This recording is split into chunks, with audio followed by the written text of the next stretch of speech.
Ginoo ko, ikapila naman to. So, mao na ni karon ang amuang sitwasyon here. So, nag before and after, said ko. So, nag before and after ko, mao niyang sulod sa opisina. Ayaw sana, kay maanugon lang na imong kusog dira. Ato sa ipaudaw gawas, ang naa sa sulod.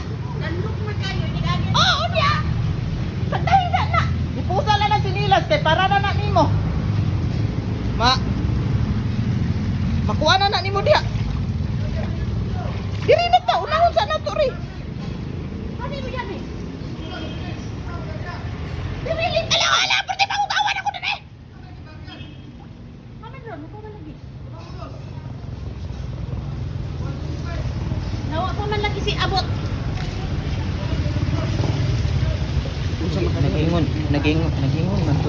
Nagingon man to nga si Tata ipaari diri nung sa man. Kuyawo.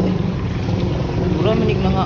Bindang. Imo diapi ko ana. Gibayaran ana. Tora to imo sinilas mura na isuot.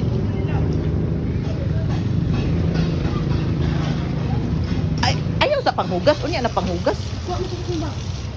Gabi.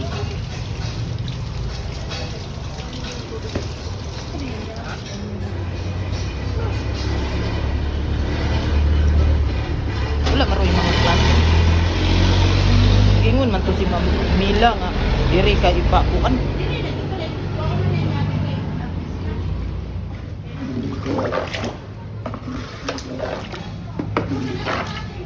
Naagyo dito akong gisaka sa hagdan. Ato sa lingkuranan akong gi sangap.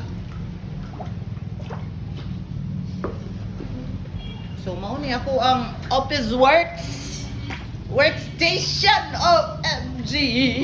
OMG wala lang sa ako nag-on og kuryente kay bapa man. Oh my god, another day.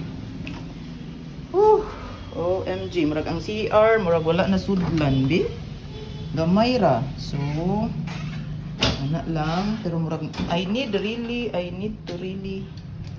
oh my god. Dango kayo Brad. Hinay-hinay lang ko Brad ha.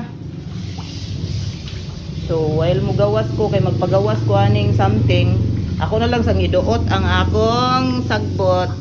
Hinay-hinay og pagawas aning sads. Ha? Wala yan. Wala yan. Oh, ano na eh. No. Yan ni ra ka oy giahak sad na oy.